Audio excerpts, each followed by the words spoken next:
Cant Review, print speaking to the blind, celebrating 40 years of audio newspaper production. Welcome to this week's edition of the Herald Scotland podcast, recorded at the Bishop Briggs Media Centre by our amazing volunteers. You can get in touch with us via Facebook, Twitter or Instagram using @CuneReview, that is @CuandReview. You can also contact us directly by emailing information@cunereview.com. That is INFORMATION @CuandReview.com, or by calling 0141 772 3976. That's 0141 772 3976. This is from the Herald Scotland of Wednesday, the 27th of March 2024, from the business section. Shares surge 9% in Irn-Bru maker as city backs strategy. This article is by Scott Wright. Shares in Irn-Bru maker AG Bar leapt by nearly 10% after profits beat expectations and analysts underlined scope for the Scottish company to drive further growth and margins. Cumbernauld-based Bar reported a 15.5% rise in profits to £51.3 million as revenue surged by 25.9% to £400 million in the year ended January 28th. Adding that the positive brand momentum had carried into the new financial year. The company declared that its margin rebuild plan was well underway amid signs that the rate of cost inflation in areas such as commodities and labour was beginning to ease towards the end of last year, adding that it remained confident in our strategy and the continued delivery of revenue and profit growth in the year ahead. Research analysts Darren Shipley and Clive Black at house broker Shaw Capital declared there was much to like about Bar's results as they upgraded their profit forecasts for the company for the next 2 years. The analyst said the results make for very pleasant reading, with a modest beat to recently raised guidance confirming an excellent strategic and financial performance. They stated in a note for investors, with a higher base and earlier than anticipated in-house manufacture of Boost Rio volumes, we put through a 10% upgrade to financial year 25 and financial year 26 forecasts, driven by the acceleration in the delivery of the margin rebuild targets set out 12 months ago, 14 to 15%. Anuav Malhotra at Liberum said, "The market underappreciates both the sales growth and margin recovery potential of the business." Later 2024 will see material margin increases versus earlier 2024. There is potential for additional share buybacks, special dividends and further acquisitions due to the strong net cash position of around £54 million. The results were the last annual update to the city, delivered by long-serving Chief Executive Roger White, who is stepping down after more than 20 years at the helm at the end of April. He is being replaced by Ewan Sutherland, a former boss of Superdry and the Co-op, who joins on May the 1st. Asked to comment on cost inflation, Mr. White told the Herald, "Whilst it is not plain sailing by any matter of means from a cost point of view, some of the big volatility has come out of the market now.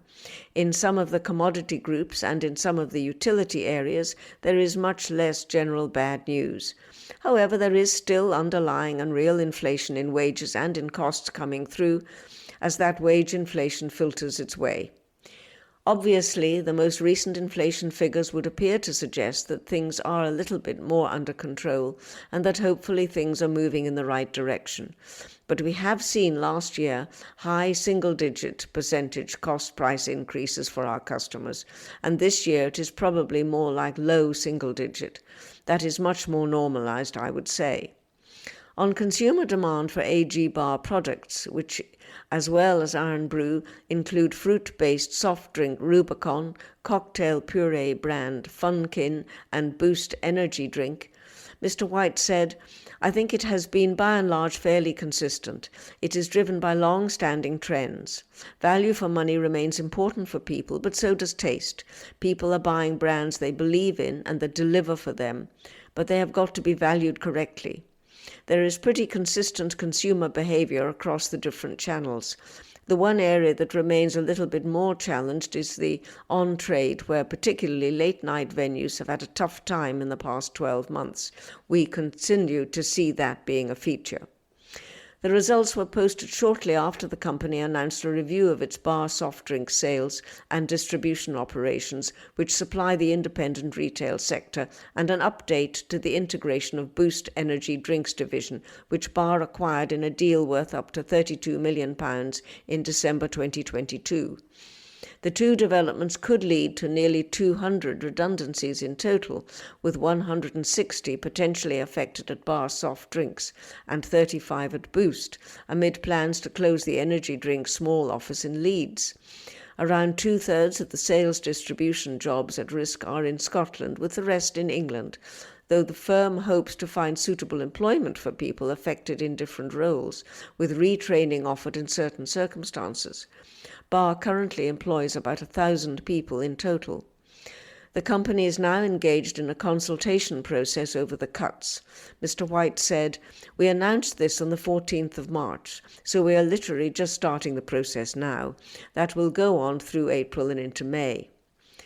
Meanwhile, Bar announced separately that long-standing commercial director Jonathan Kemp will not be seeking re-election at the company's annual meeting on May the 31st, owing to family health reasons.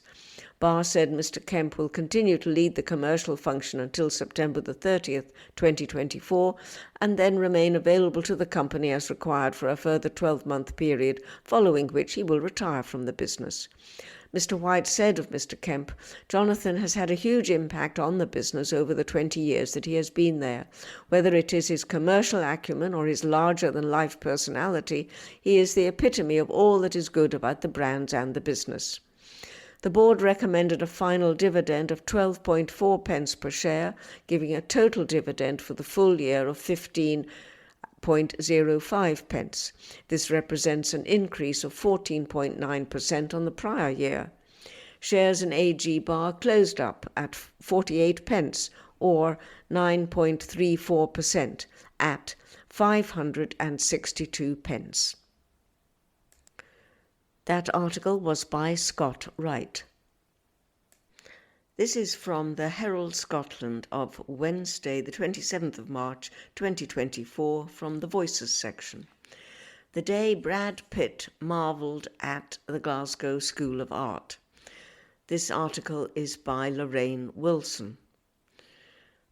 As I looked over at the two figures standing 10 feet away, I thought, I'd recognise that jawline anywhere. Brad Pitt and friend were listening to me talk whilst gazing at the interior roof of the Charles Rennie Mackintosh's masterwork building at the Glasgow School of Art. In 1993, I was giving a tour of the building to about 16 tourists. It's some 31 years since I joined the roster of guides while in my third year of a History of Art degree at nearby University of Glasgow. Along with others also keen to start sketching out what professional development might be on a CV, I made it over to the art school a couple of times a week to host a tour for the princely £5 wage, enough to buy lunch after or a ticket for an afternoon film at the GFT down the hill. It didn't rub so much at the time that each person on the tour paid about the same per ticket, and there could be more than 20 on the tour. I don't regret it for a second, in hindsight especially, but even at the time I knew we had access to something special, an artistic work of genius hidden in the plain sight of being a working art school building. A perfect example of the tension between conservation and education. Use it and potentially pay the price or lose it. I made this point often. Mackintosh designed the building for use. It belonged to every art student, to whom these tours were probably an annoyance, if they noticed them at all, although it could be said that artistic practice in the late 19th century didn't present quite the hazard it did 100 years later, but that's a whole other issue. Here, Mackintosh was an artist designing for artists. If he needed to ensure that vision was secure, for example, laying bricks and mortar with his own hands, he did that.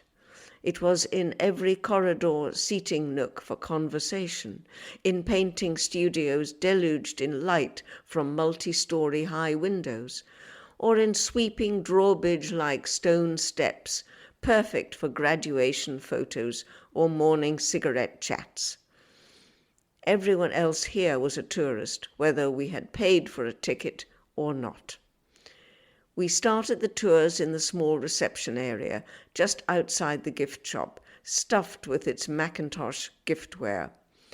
From that small, plain, whitewashed vestibule, there was no way to imagine what came next. Throughout the building, Mackintosh literally moved you from dark to light, a journey through time. The art school was built over 10 years in 2 halves, in stone and brick and paint and wood. A dark staircase, reminiscent of Glasgow's tenement stairwells, took you up into the museum. Huge black wood beams arched high like the hull of an upturned ship, the black wood noting his interest in Japanese art, while small floral motifs illustrating a lifelong obsession with natural forms. Plaster casts of classical sculptures had made this a light-drenched drawing studio. Off to the east side, a corridor and staircase where light levels dropped as you climbed, a play on Scottish baronial architecture, literally turning this castle on its head. Mackintosh didn't just revisit architectural tradition, he moved things forward with wit and confidence. A good contrast is the University of Glasgow's Gothic Revival main building, completed only 6 years before Mackintosh started his building, but looking like it's from the 15th century. At the top of the building, we would emerge from another dark passage into the crystal clear, glazed panes of what was called the hen run. Linking the east and west parts of the building, it was apparently so called because female students, or hens, would use it to join their male friends in the west half of the building. The view it afforded south was wide and expansive, and made the most of the building's placement high over the city, like a challenge to the status quo. After the hen run, another dark stairwell led to a room which housed key pieces of furniture, including the iconic tea room chair and table sets, and fine art prints showing Mackintosh's move into primary colours and abstraction. I remember one conversation with a visitor here who pointed to one of the iconic ladder chairs and said he'd been able to buy one in 1972 for very little. We ended the tour in the library, presented as the pinnacle of Mackintosh's achievement in the building. Smallish, not in the least grandiose, a first-level balcony housing special collections, supported by dark wooden posts, a ground floor clearing in the centre. Windows of glazed continuous columns of light running from the ground to the full height of the balcony level. Jewel-coloured carvings dropping down from the balcony around the room. Each was different, but could be read continuously, perhaps referencing musical notation. So many details, but nothing extraneous. A total work of art, all balance and proportion, warmth and intimacy, subtle yet confidently Mackintosh at his best. A public space with domestic ease. I hope you saw it for yourself. Brad Pitt didn't actually come on the whole tour, no doubt bound by a tight Hollywood schedule. He was filming the movie Interview with a Vampire. in the UK at the time. But maybe what he heard and saw in the museum that day was brought to mind when he donated funds to support the first rebuild project, a horrible future scenario we didn't yet have to imagine. That article was by Lorraine Wilson. This is from the Herald Scotland of Wednesday, the 27th of March 2024, from the Voices section. Tour of Glasgow School of Art Mac building surprised us. This article is by Caroline Wilson. I was one of the first journalists allowed beyond the scaffolding and white wrapping that protects the charred remains of Glasgow School of Art's world-famous Mac building. What was I expecting to see? The answer is not much, with the knowledge that the second fire that ravaged the world-famous building on June the 15th, 2018, was far worse than the first 4 years earlier. Complex engineering works had to be carried out to stabilize and make the remaining structure safe before investigators could access the site for physical examinations. The fire was so fierce and all-consuming that the cause will never be known conclusively, and most of the treasures within were destroyed.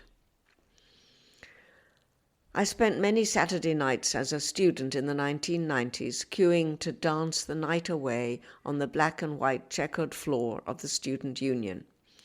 We weren't GSA students, so this involved persuading one of its own to sign us in, and long waits on dark and drizzly nights dressed to the nines in our latest finds from Virginia galleries. However, it is to my regret that I only visited the Mac building across the road once, despite calling Glasgow my home, and the fact that my sister Lorraine was at one time a tour guide, who was surprised one day to find Brad Pitt listening in. It's not that unusual to ignore the treasures on our doorstep. What I recall from that one visit is taking in the Mackintosh Library and imagining sharply dressed students of old burning the midnight oil under the cluster of electric lights that cascaded from the center of the ceiling. I remember walking across the hen run, whose name is believed to be related to the female students who used studios in the Mackintosh building top floor. Returning to the Mac 20 or so years later in January last year, this time in a hard hat and boots, the reaction from our group of journalists was shared surprise that more of the structure remained than we might have thought possible. There are now only rectangles where the architect's trademark windows peppered the exterior walls, and fragments of the famous steps leading up to the school. But it did feel as if the essence of the building was still very much alive. The front door, where students, including Alistair Gray and Robbie Coltrane, passed, is still visible, as well as the wrought iron railings and distinctive Art Nouveau finial. Eleanor McGuinness, who is helping oversee the project to restore the world-renowned building by 2030, said most people given access to the building were taken aback that so much of the original brickwork and structure has endured. She said work by hand to remove 5,000 tons of fire-ravaged building involved 12-hour shifts and was painstaking and robustly done. What we didn't know at that time, when we were invited to see the wreckage of the building, is that more of the structure would be demolished weeks later. No mention was made of that. The west wall and the pillars holding up the iconic library, which was rebuilt after the first fire, had to be taken down. That visit perhaps gave us the false impression that more of the structure had been saved than is the reality. Nonetheless, I think the minds of those who say that the Mac shouldn't be rebuilt again might be changed if they had gone on that tour. It is possible to imagine that Mackintosh's most famous building will rise once more from the ashes, hopefully for the last time. It's the little glimpses you get of the building you knew and love, said Miss McGuinness. The concrete stair with the little cutouts, the ironwork, the entrance porch with the guardians over the door, all these glimpses of Mackintosh, combined with the drawings we have, show we can bring the building back. That article was by Caroline Wilson. This is from the Herald Scotland of Wednesday, the 27th of March 2024, from the Voices section. UK electricity and gas prices cap verdict is truly bizarre. This article is by Ian McConnell. You would imagine many people might disagree completely with energy regulator Ofgem's assertion this week that the price cap for household electricity and gas has worked well to protect customers. The claim was made by Ofgem as it declared it was opening up the conversation around the future of price protection as the energy market continues to evolve. Household electricity and gas bills have surged to excruciatingly high levels in recent years. It would be easy to form the opinion that this lamentable development has proved beyond doubt that the energy price cap is unfit for purpose. And it is difficult indeed to see how the prices that households have been forced to pay for energy in recent years could possibly have indicated the cap has worked well to protect customers, as Ofgem would have it.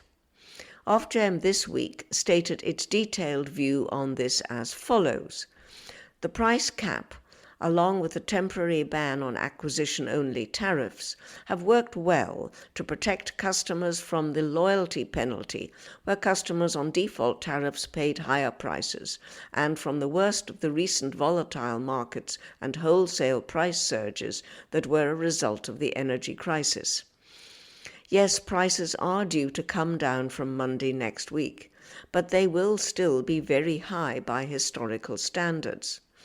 Of course, there are forces other than the price cap at play here. The Conservative government has failed spectacularly when it has come to security of energy supply for the UK. This has left the country very much at the mercy of global market forces, such as the surge in energy prices with the ending of coronavirus-related lockdowns and from Russia's invasion of Ukraine. Of course, the ruling Conservatives could, through immediate, bold action, have done far more to mitigate the effect of market forces on consumers. French President Emmanuel Macron took swift and decisive action to limit increases in energy prices for households in his country to far more manageable levels than the frightening increases in the UK.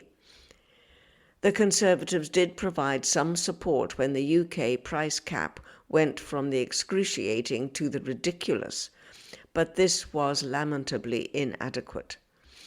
It was announced last month that between April the 1st and June the 30th, the energy price cap would be £1,690 per year for a typical household using electricity and gas and paying by direct debit. Ofgem has noted this is £238 lower than the cap of £1,928 prevailing between January the 1st and March the 31st this year. Before anyone breaks out the champagne, the gap prevailing from April needs to be put into context. Energy prices remain much, much higher than they were as recently as the spring of 2022. In August 2022, Ofgem announced the energy price cap would increase to £3,549 per year for dual fuel for an average household from October the 1st to December the 31st that year. Assistance from the UK government by way of its energy price guarantee meant the cost of electricity and gas for a typical dual-fuel household was actually £2,500 per annum during this period. The same applied when the price cap was at £4,279 between January and March last year, and at £3,280 between April and June 2023. These are surely truly ridiculous levels. A research briefing published earlier this month by the House of Commons Library notes, the energy price guarantee was lower than the levels the price cap would have been in Q4 2022, Q1 2023, and Q2 2023. However, it still meant average prices increases of 27% in October 2022. This 27% surge highlights the utter inadequacy of UK government support. The £1,971 per year energy price cap for a typical household that applied from April the 1st to October the 31st, 2022, was a 54% increase on the £1,277 figure for the prior 6 months. The research briefing notes, the monthly increases in both gas and electricity prices in April 2022 alone were by far the largest ever recorded on a series going back to 1988. The annual increases to October 2022 were also the largest ever recorded on a series going back to 1970. These are striking points. In May 2023, Ofgem announced the price cap for the third quarter of 2023 would fall to £2,074 for typical annual consumption at the time. Noting moves since, the House of Commons Library research briefing observes, the price cap fell again in October 2023 by 7%, increased by 5% in January 2024, and is set to fall by 12% in April 2024. Despite those falls in prices, average bills for typical annual consumption under the quarterly cap from April 2024 will be around £600 above their summer 2021 levels. This throws into stark relief just how grim the prices that households have had to pay for energy in recent years have been.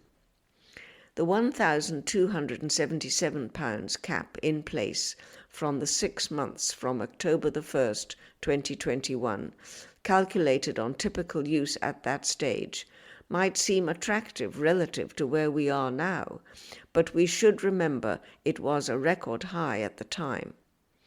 Between April and October 2021, the energy price cap was £1,138, and in the 6 months before that, it was £1,042, again based on typical use at that time. Simply looking at the £1,690 figure for the energy price cap that will apply for a typical dual-fuel household from April the 1st relative to these figures, it is difficult indeed to see how it could be deduced that the regulatory mechanism has worked well to protect customers. Ofgem has set out, as part of its discussion paper launched this week, a range of options on the future of the price cap. It says these include introducing a more dynamic cap with time-of-use dependent unit rates to encourage consumer flexibility. Ofgem also raises the possibility of introducing a targeted cap, which could be based on a variety of factors such as vulnerability. Other options flagged are introducing more flexible market-based price protection, such as setting a limit between a supplier's default tariff and tariffs available in the market, capping the margin suppliers are able to make, or replacing the cap with a ban on acquisition-only tariffs. This is obviously a very wide range of options, and it was put by Ofgem in the context of sweeping changes in patterns of energy consumption and generation. The regulator said, energy retail markets are changing as increasing numbers of consumers change their energy consumption and begin using electric vehicles, heat pumps, and solar panels. Our increasingly renewables-dominated electricity sector will also reward consumers for shifting the time of their electricity consumption, which will in turn reduce costs for everyone. This context will probably be far more interesting to the regulator and others whose day-to-day work is in the energy sector than to households buckling under the weight of electricity and gas costs. However, the decisions made on the actual price cap will have major implications for millions of households. What should inform the option or combination of options that are chosen when the discussion over the future of the price cap concludes is the sure realization that consumers need far greater protection from the vagaries of the energy market than the current arrangements have provided. Capping the profit margin which suppliers are able to make stands out as likely to be among the more effective options, but even that might well not be enough in itself. That article was by Ian McConnell.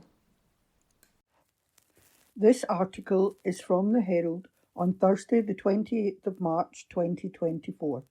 It is from the Voices section and the headline is Assisted Dying, Let's Have a Respectful Debate on MacArthur's Bill, and the report is by Neil Mackay.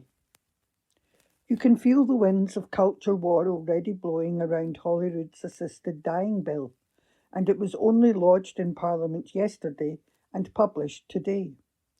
As a supporter of the legislation, I've promised myself that I won't get dragged into any point-scoring, slanging matches. To do so would disgrace the bill's intention. It's meant to cement one of the last great human rights reforms. It mustn't be debased by Twitter-level rage and distortion. Part of that promise to myself means respecting those who oppose the bill for genuine reasons of personal morality. I hope the many good people on the opposite side of the aisle to me feel and act the same. The concept of death isn't something I want to foul with political one-upmanship. Evidently, those who spread lies and disinformation on either side shouldn't be accorded the same respect and should clearly be called out. So I'll try to stick to the facts and leave rhetoric for others. The draft law is a private member's bill from Lib Dem MSP Liam MacArthur. I spent an afternoon with him recently going into the minutiae of the bill. He's a staid, sober, old-school politician. There's no loudmouth bragging. In fact, he's rather humble and very cautious. He's garnered strong cross-party support. The bill is heavily safeguarded. Only those diagnosed as terminally ill can apply for the right to die. There's a mental capacity safeguard where two doctors must agree that the patient fully understands both their condition and the consequences of their choice. This law isn't for people who are mentally ill, depressed, or disabled. It's only for those with a diagnosis of terminal illness and deemed mentally fit. That's its foundation, but there are more checks and balances. Anyone who wants to apply to use the law must be resident in Scotland for 12 months, so Scotland cannot become a suicide destination like Switzerland. There's a 2-week cooling off period. Medication must be self-administered. Conscientious objector rights exist for medics who wish to opt out. Doctors are forbidden from suggesting patients access the law. Requests can only come from the patient. If the bill passes, the legislation will be reviewed every 5 years to ensure it's fit for purpose. Otherwise, it ceases to be law. Mr. MacArthur's bill follows what's known as the terminal illness model. This is effectively the same system in some US states, Australia and New Zealand. The alternative is the permissive model. This is followed in Canada, Holland, Belgium and Luxembourg.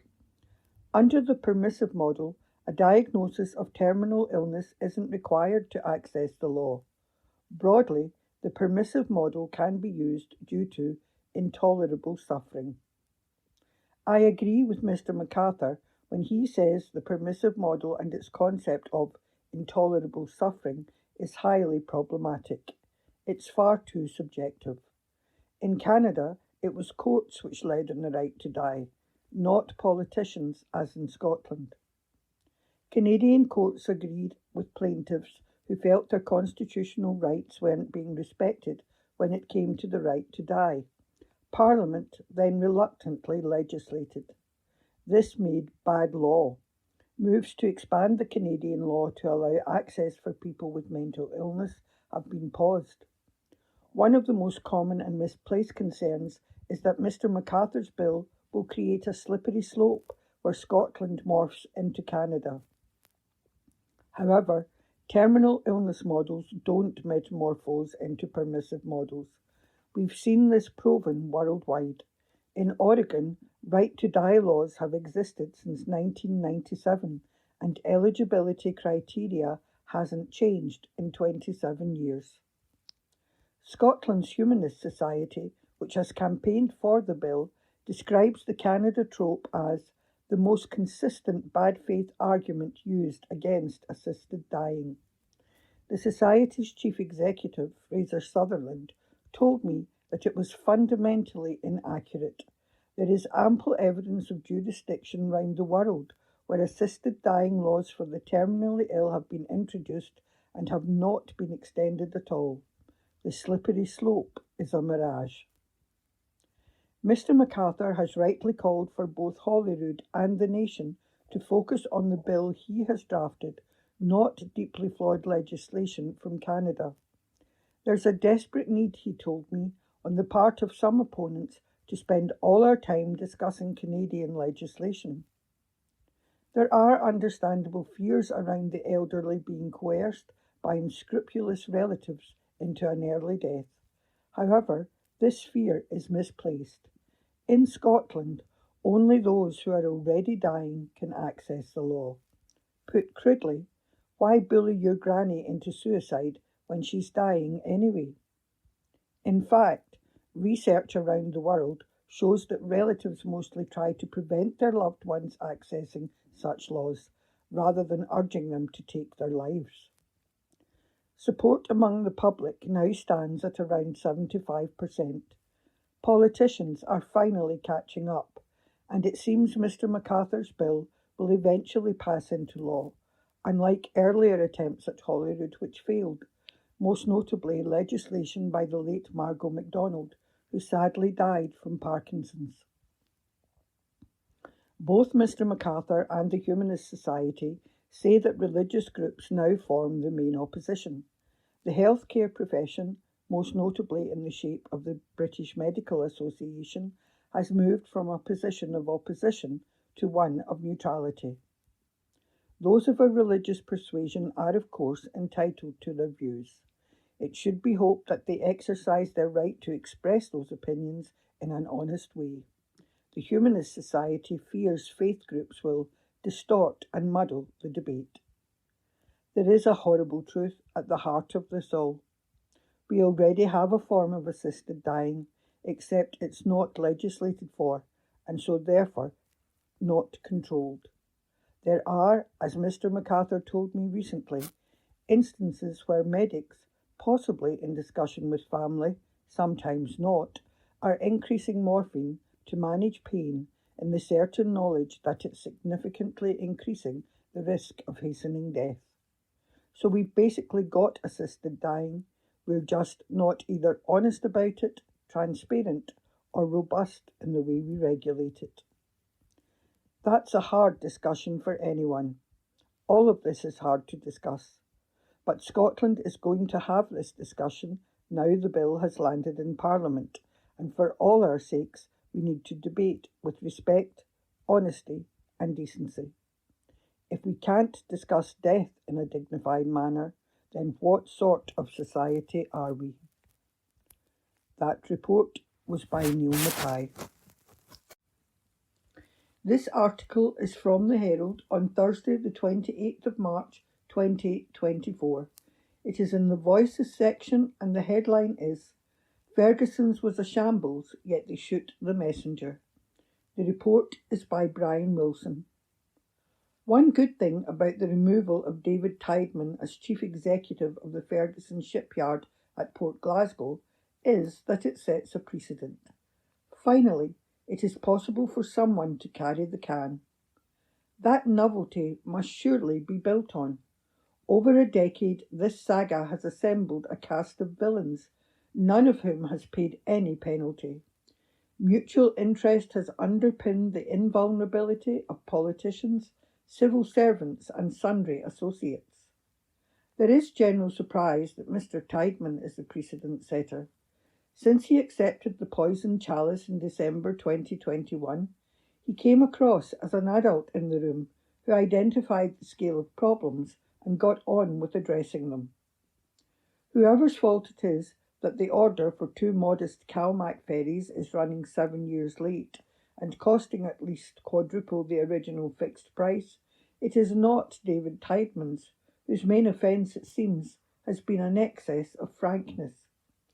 He kept coming back to ministers and Holyrood committees to tell them the ferries would be delayed even longer and cost even more. Recipients of these messages did not react well. Neither did the random bunch scraped together as the board of Ferguson Marine, Port Glasgow Limited, not the most attractive gig for itinerant non-execs. Mr. Tideman's fate appears like a classic case of shooting the messenger. It wasn't his fault more time and money were required to finish the ferries. These inevitabilities were baked into past failures under his predecessors, both private and public. I visited the Ferguson yard a couple of months ago, and Mr. Tideman gave a tour of the Glen Sannocks. I am relatively well versed in this whole affair, but still found what I witnessed astonishing. Round every corner was a story of almost unbelievable incompetence which had to be fixed.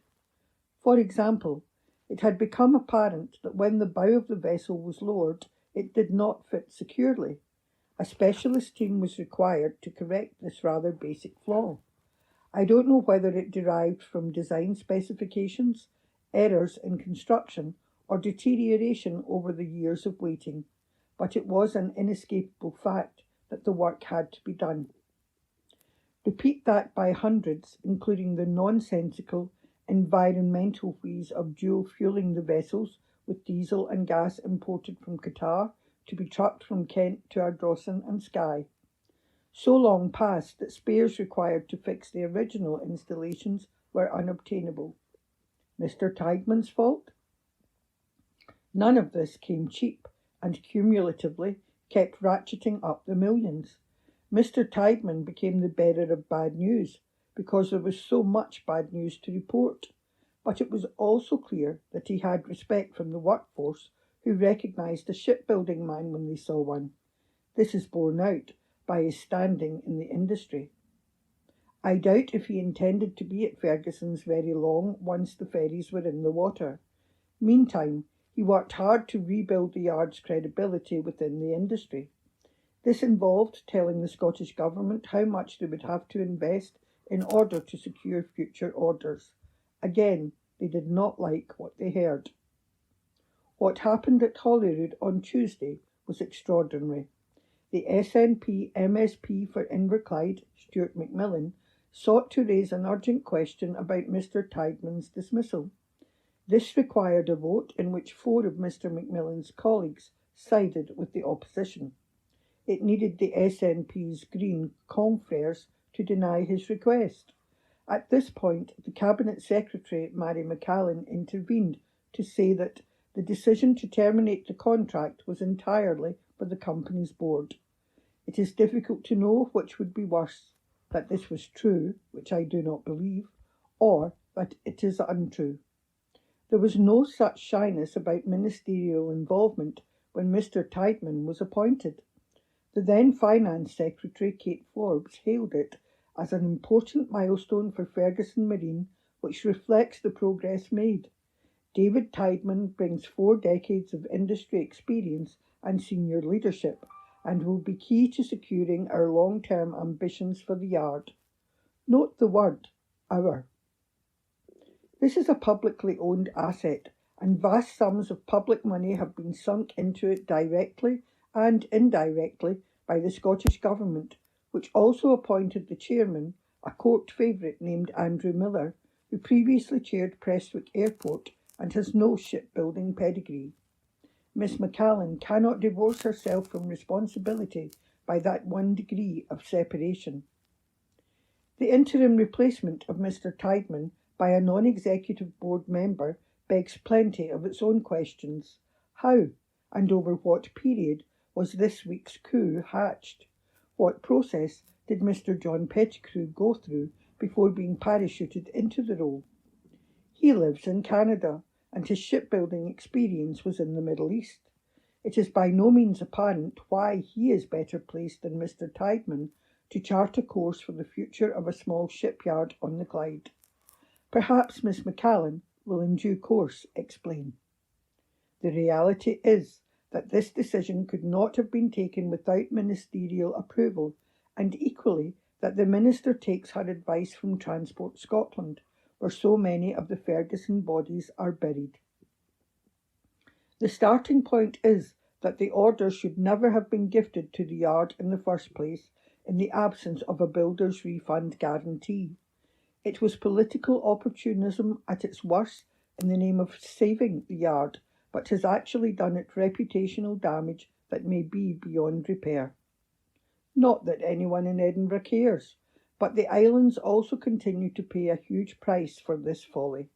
Other than Mr. Tideman, nobody has resigned or been sacked. The treatment of him is an additional reason why a public inquiry conducted under oath is required to get at the truth. Otherwise, they all walk away scot-free.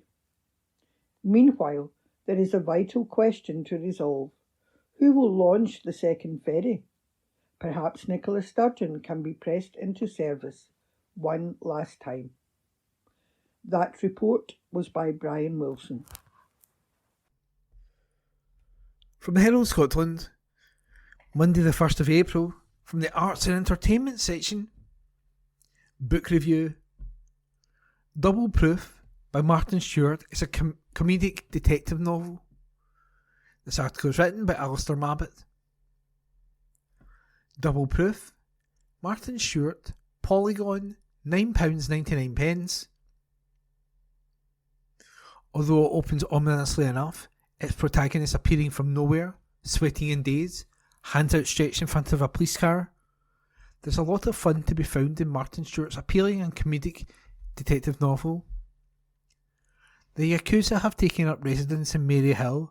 Amateur sleuth Robbie Gould is zipping about Glasgow in his beleaguered Spearmint Fiat, trying to rescue a kidnapped teenager, while his ex-wife, a detective inspector, berates him for piggybacking her case and, in a weirdly charming moment, 10 kilos of heroin turns up, garnished with the tag, "Please look after this smack."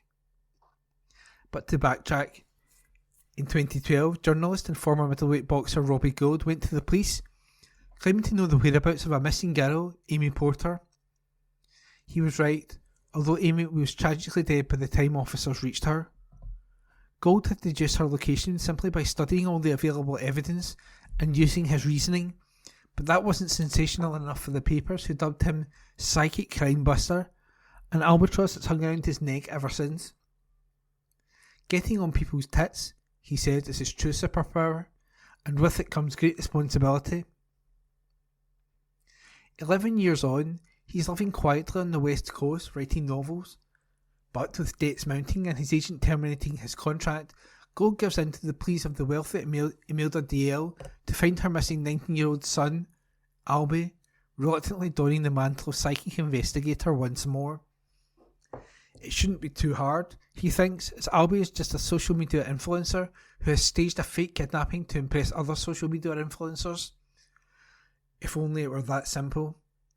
The more he finds out, the more the evidence points towards a singular case of whiskey. Imelda and her brother Bertie are heirs to a distillery dynasty which once produced reputedly the finest whiskey ever to come out of Scotland. Double proof. Only 61 bottles existed and the entire consignment went missing 50 years ago. It's recently turned up again and should net the DLs £15 million if it weren't for the fact that a salvage merchant named Ben Mears claims to have documentation proving they no longer own it. Stuart has made the leap from writing for children to adults with stylish ease and a hint of swagger. His curation Robbie Gould is charismatic and irritating in roughly equal amounts, a down-at-heel misfit with enough intelligence, nerve and resourcefulness to actually make it as a private detective, should it ever choose to. In an undecipherable hand, he scrawls on a scrap of paper the names of the dramatis personae, lighting them with arrows which he fervently believes will reveal to him who's behind the plot and where Albie is being held. Once he's been persuaded to take the case, the initially unenthusiastic Gould is commendably serious about seeing it through, even though it forces him to grapple with two things he knows virtually nothing about: whiskey and social media.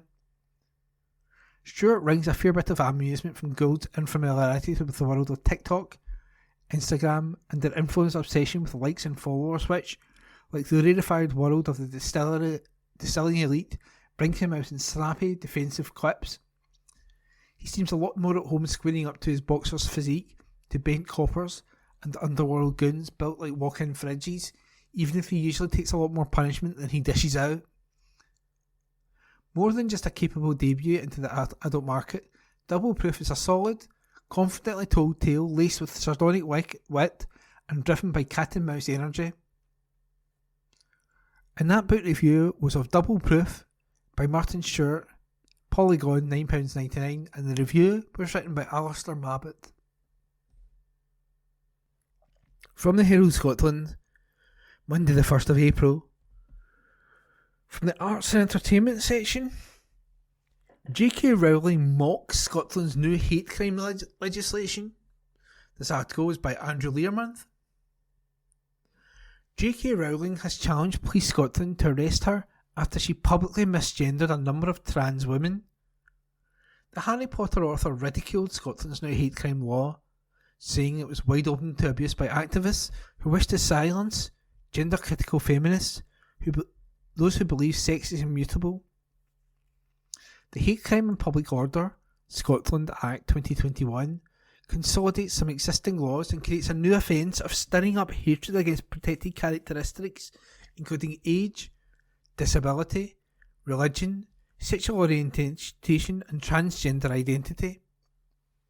It does not include sex. A separate misogyny law was promised by Hamza Yousaf in his first programme for the government, though it is yet to be published. The First Minister has previously insisted that the protections for freedom of expression in the legislation means it will not be a criminal offence to say that a trans woman is a man. However, speaking today, his Minister for Victims and Community Safety told the BBC that it would be up to Police Scotland to judge whether or not it was a crime. Siobhan Brown said the police would need to investigate. In a series of posts on X, the site formerly known as Twitter, Ms Rowling shared pictures of trans women, including Isla Bryson, a double rapist previously known as Adam Graham, who only began identifying as a woman after being charged.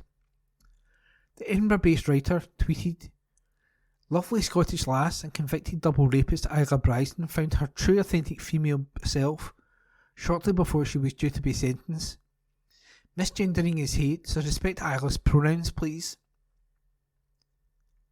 She also shared images of Amy George, also known as Andrew Miller, a Borders butcher who abducted an 11-year-old girl while dressed in female clothing and then sexually assaulted her and kept her captive for over 27 hours.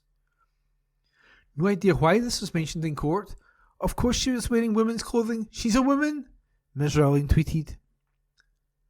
In another post, she mocked Mrida Wadha, the trans woman in charge of Edinburgh Rape Crisis Centre, who caused controversy in 2021 by suggesting bigoted rape survivors should be re-educated about transgender rights as part of recovering from their trauma. Ms. Rowling tweeted, "She has no gender recognition certificate, but was still appointed to a job advertised for women only. Time to be challenged on your prejudices, rape victims." The writer then added, "Only kidding. Obviously the people mentioned in the above tweets aren't women at all, but men, every last one of them." She then accused the MSPs of placing higher values on the feelings of men performing their ideas of femaleness, however misogynistically or opportunistically, than on the rights and freedoms of actual women and girls. Ms. Rowling said the new hate crime legislation was wide open to abuse by activists who wish to silence those of us speaking out about dangers of eliminating women's and girls' single-sex spaces, the nonsense made of crime data if violent and sexual assaults committed by men are recorded as female crimes, the grotesque unfairness of allowing males to compete in female sports, the injustice of women's jobs, honours and opportunities being taken by trans-identified men, and the reality and immutability of biological sex. She added, "I'm currently out of the country, but if what I've written here qualifies as an offence under the terms of the new Act, I look forward to being arrested when I return to the birthplace of the Scottish Enlightenment." Her comments came after the Scottish Government Scotland's Minister for Victims and Community Safety, Siobhan Brown, told Radio 4's Today programme that misgendering someone could be a crime under the new legislation. She said, "It would be a police matter for them to assess what happens. It could be reported and it could be investigated. Whether or not the police would think it was criminal is up to Police Scotland." The MSP added, "There is a very high threshold which is in the Act which would stop up to Police Scotland, and what would have been said online or in person would be threatening and abusive." Ms. Rowling was reported to Northumbria Police last month for misgendering transgender broadcaster India Willoughby.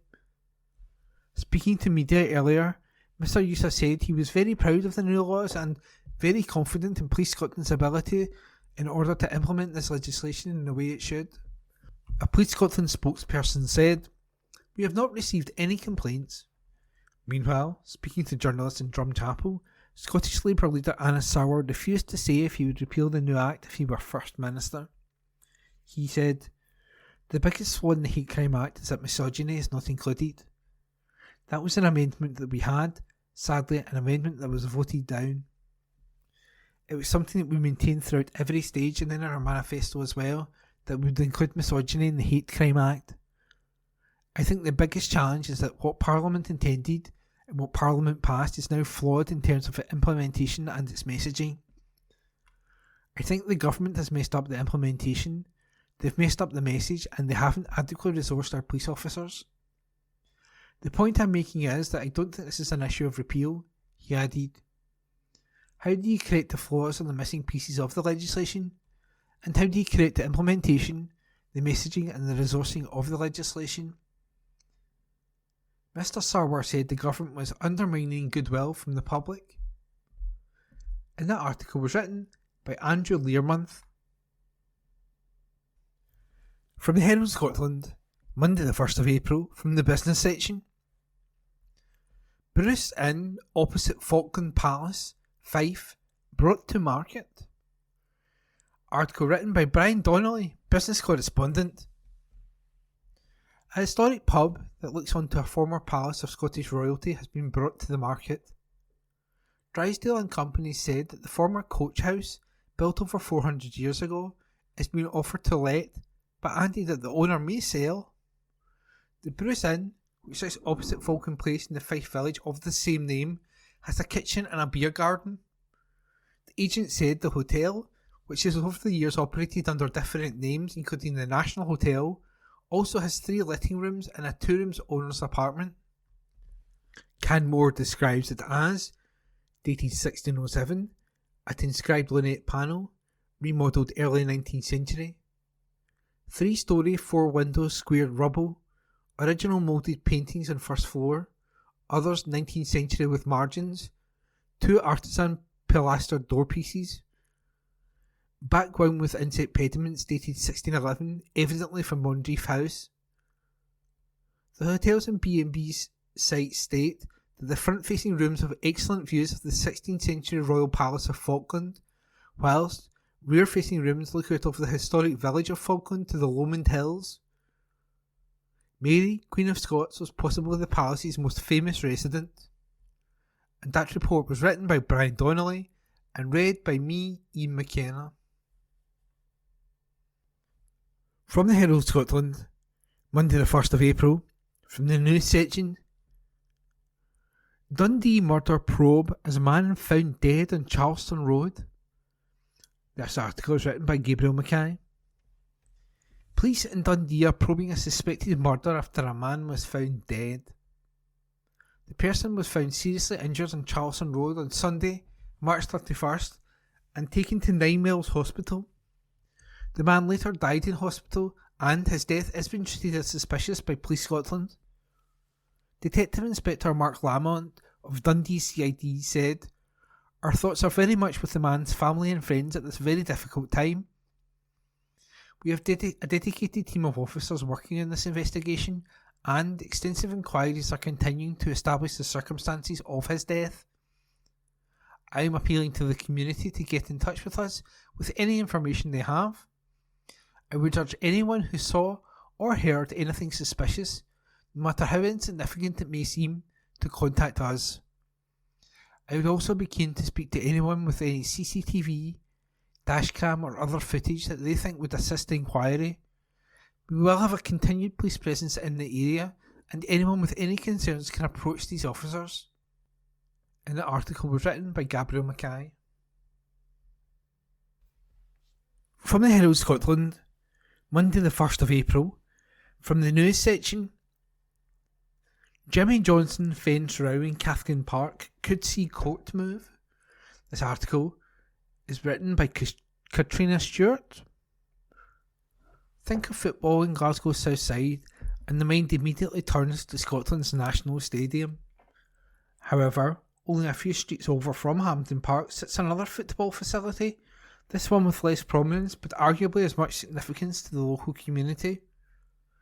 A pitch in Cathkin Park is the only functioning remains of a 50,000 seat stadium once known as the Second Hampden, where Queen's Park and Third Lanark once called home.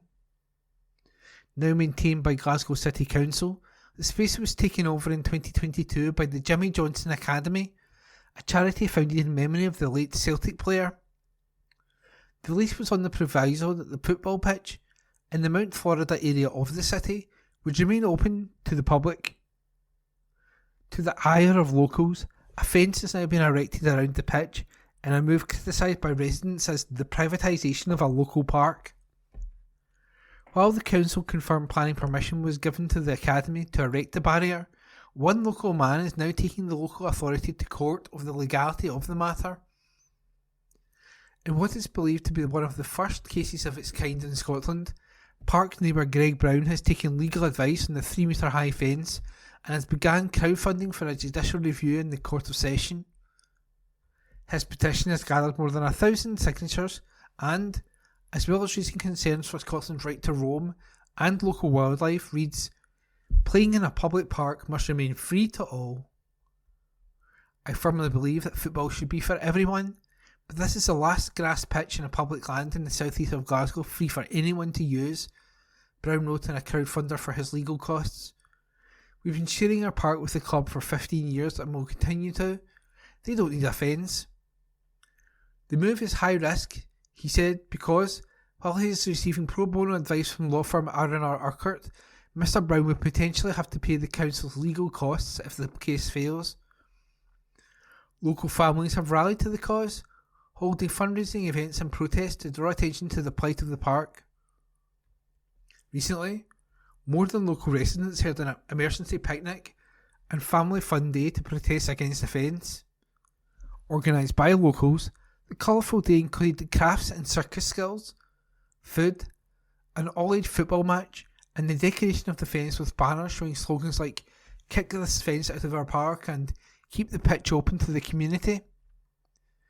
The emergency picnic at Cathkin Park was a huge success.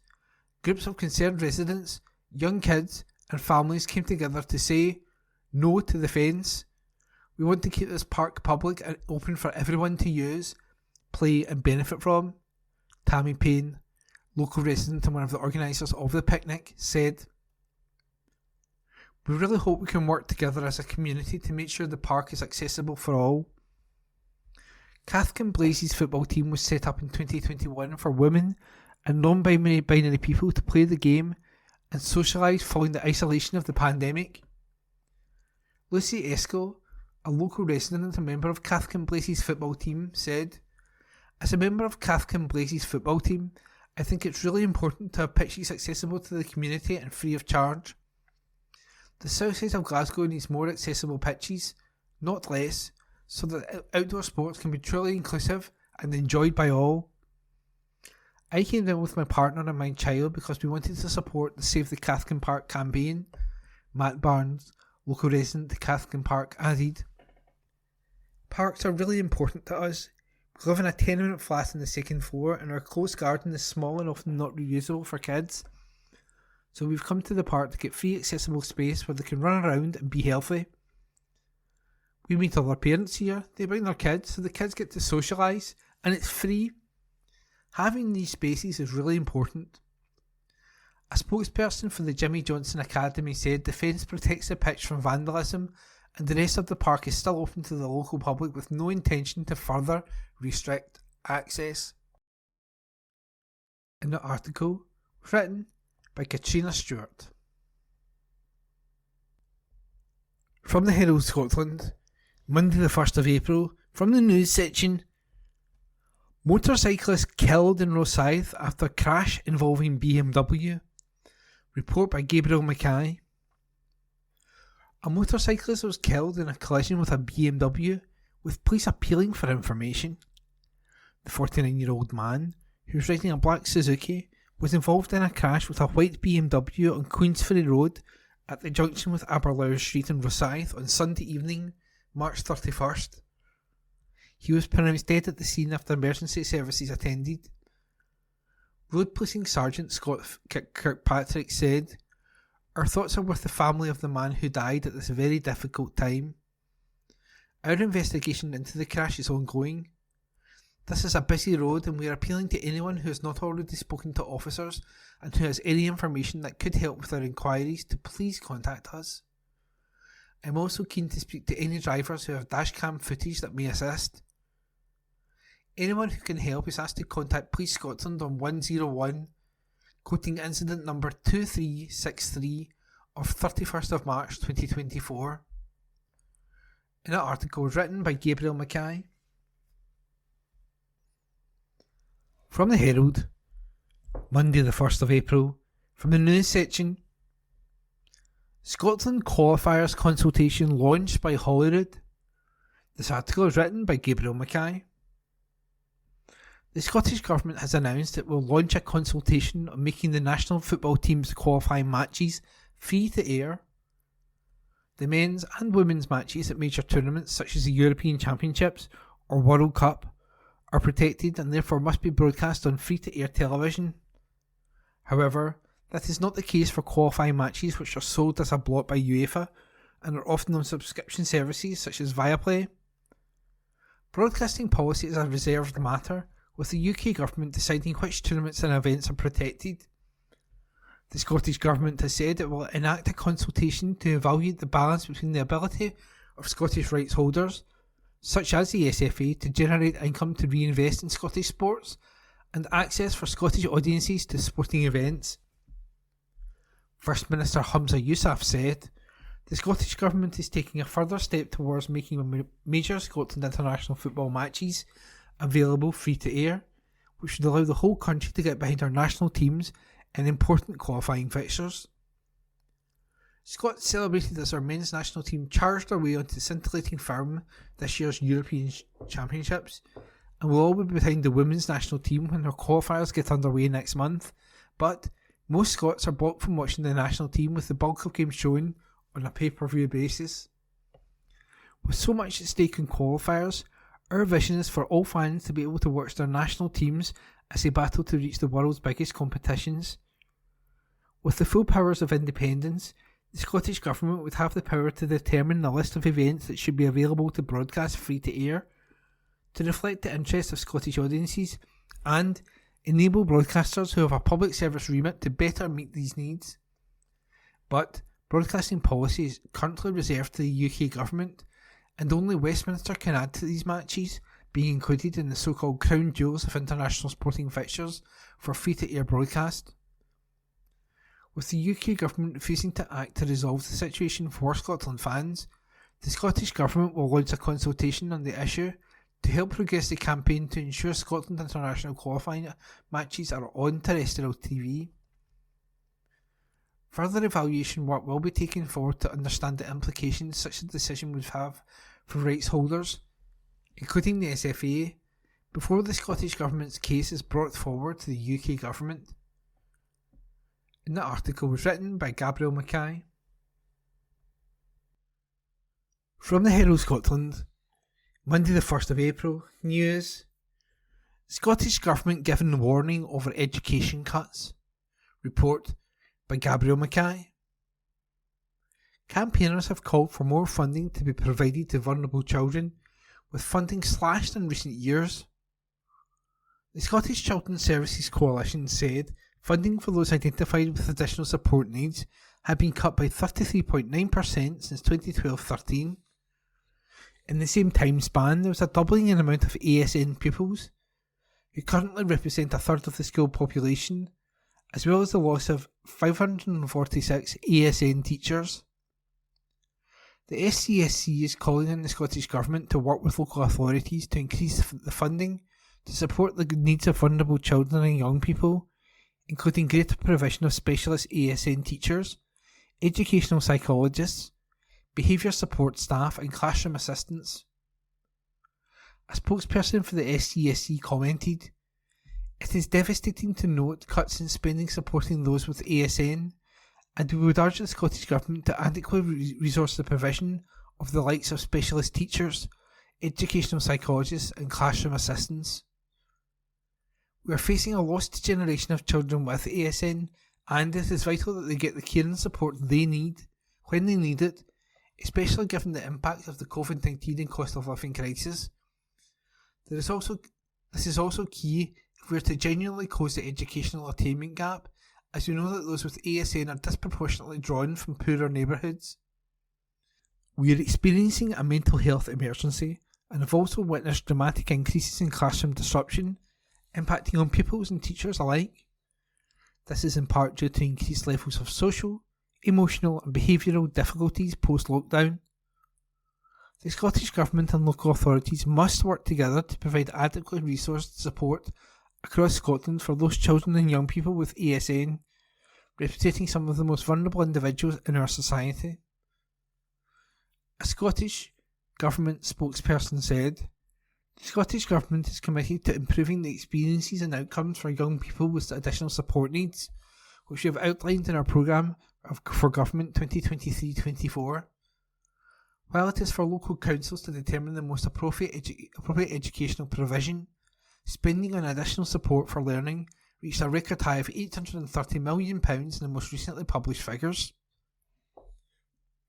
The Scottish Government also invests an additional £15 million per year to help schools respond to the individual needs of children and young people. We also provide over £11 million in funding to directly support pupils with complex additional support needs and services to children and families.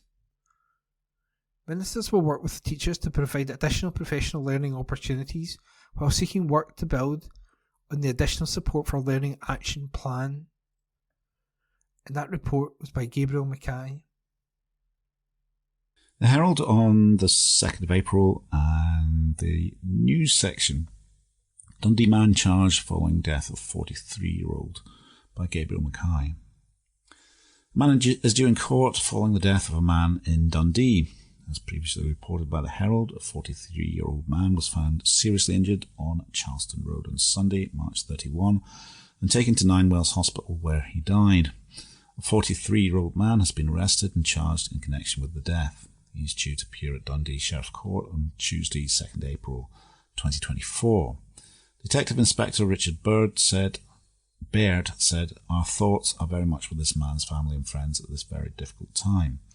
Extensive inquiries into this incident are ongoing, and we are continuing to appeal to the public to get in touch with us with any information they have.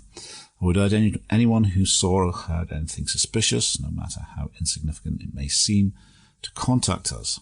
I would also be keen to speak to anyone with any CCTV, dashcam, or any other footage that they think would assist the inquiry. We will have a continued police presence in the area, and anyone with any concerns can approach these officers. Anyone with any information is asked to contact 101, quoting incident 4387 of 30 March. Alternatively, information can be passed on to Crime Stoppers anonymously by calling 0800 555 111. That's by Gabriel Mackay.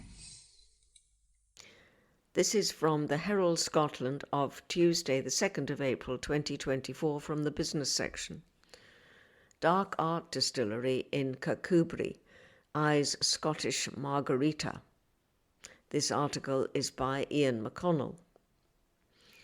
A distillery in southwest Scotland has launched a 100% Blue Weber agave spirit, Vespero, and heralded its creation of the Scottish margarita.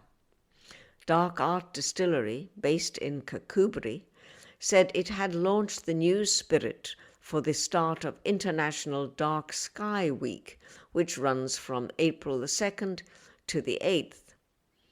It's noted that Vespero translates to Venus in astrological circles, and it was born and bottled under one of only 6 dark sky communities in Scotland, the Galloway Forest. Dark Art Distillery said brand founder Andrew Clark Hutchison was born in Mexico, and the emotions linked to his birthplace of born in Mexico, made in Scotland, are central to him launching the Scottish Blue Weber agave spirit. Mr. Clark Hutchison said, "On International Dark Sky Week, what better time to launch Vespero, which links closely to the skies above Kirkcudbrightshire, where it is created. As the spirit was not distilled in Mexico, we cannot call it tequila, as Mexico own all the rights of provenance. However, we use only organic 100% Blue Weber agave, yeast and water to make Vespero." He added, "It tastes like you would imagine, with our master distiller, Gerard McCluskey, using his skill and judgment to create a Caledonian homage to tequila with a very smooth finish. It is vibrant, with sweet, grassy and toffee notes, with a cosmically smooth and warming, peppery finish. Gone are the days of shots, salt and lemon. Our brand is premium and can be sipped over ice or as a mixed drink. We have also created the Scottish margarita, which will be rolled out across bars this month." He declared the tequila and mezcal category is booming in the UK and all over Europe. That article was by Ian McConnell. This is from the Herald Scotland of Tuesday, the 2nd of April 2024, from the business section. Kilbarchan Church, Ramage's Bar in Kilbirnie, Ayrshire, for sale. This article is by Ian McConnell. A church in Renfrewshire and a bar in Ayrshire are among 30 lots of commercial property and development land across Scotland going under the hammer this month. The church building in the Renfrewshire village of Kilbarchan has full planning approval and a building warrant in place for 17 flats, Shepherd Chartered Surveyors noted. Shepherd, which will hold its latest live-streamed auction on April the 18th at 2:30 p.m, said, "This is an oven-ready redevelopment opportunity available at a guide price of £675,000. Ramage's Bar in the Ayrshire town of Kilbirnie is up for auction with a guide price of £120,000. Shepherd said, for anyone seeking a trading business, the long-established Ramage's Bar might be of interest. This opportunity includes a flat above, which could be leased or provide owners accommodation. The surveyor noted that, acting on behalf of Forestry and Land Scotland, the auction will also feature 3 areas of surplus land. These include 2 plots at Crianlarich, both at guide prices of £5,000. The third area of surplus land, further north at Invergarry, is up for auction with a guide price of £35,000. The auction will also include former police stations at Lairg and Peterhead, being sold on behalf of Police Scotland. Shepherd said both buildings are suited to a variety of uses, subject to planning, with guide prices of £145,000 and £65,000 respectively. All properties are open to remote bidding online, on the phone, and by proxy, Shepherd noted. The auction will also include a business centre in Bodham in Aberdeenshire, with potential for alternative use subject to planning at a guide price of £80,000. Steve Barnett, Managing Director at Shepherd Chartered Surveyors, said auctions offer the ability to sell all types of commercial property through our expansive network while providing transparency and simplicity of the process. Our offering goes further as we can offer local market advice from our in-house team of chartered surveyors throughout our national network of local offices. That article was by Ian McConnell. This is from the Herald Scotland of Tuesday the 2nd of April 2024 from the business section. New pictures show how revamped Edinburgh Film House will look. This article is by Brian Donnelly. Filmgoers have been given a taste of how the new foyer for the refurbished Scottish cinema could look. Edinburgh Film House gave a first look at the plans after the cinema was awarded £1.5 million funding. The independent cinema opened in 1979 in a former Presbyterian church, but closed in 2022 following the collapse of umbrella company Centre for the Moving Image. A campaign to save it was backed by actors including Ewan Bremer and Brian Cox. A business model was created to relaunch the cinema, with a board of trustees, including some who worked there for 2 decades, set up. The film house said the images are a first look at the proposed plan to open up the foyer and cafe space, adding, "We must stress that this is an initial concept drawing, not the finished design, and that's not a new staff uniform." A crowdfunder aiming to raise £300,000 has so far reached £268,873. The trustees learned last month their application for money from the Levelling Up Fund was being granted by the UK government, and they are now preparing to sign the lease on May the 1st, ahead of a huge refurbishment. Plans include a complete refit, the addition of a 4th screen for educational use, and reducing the seating capacity from 450 to 350 to make it more comfortable, as well as increasing accessibility inside the cinema. That article was by Brian Donnelly. This is from the Herald Scotland of Tuesday the 2nd of April 2024 from the business section. Student flats plan for former corn mill in Leith, Edinburgh. This article is by Brian Donnelly. Plans to create housing for more than 200 students at a historic city location have been brought forward. The proposals involve converting an historic former mill, which was later used as a cinema and is currently operating as a bingo hall. The developer, Longstone Limited, with Oberlanders Architects, said the proposed development at 24 Manderson Street will see the conversion of a former bingo hall into much-needed student housing. creating 201 high-quality student bed spaces with accompanying amenity spaces and facilities. This development aims to provide a catalyst for regeneration within the locality. It added, with the current occupier due to relocate to a new location in summer 2024, this application aims to ensure the smooth transition of the site and reduce risks associated with vacant properties that have the potential to blight local communities.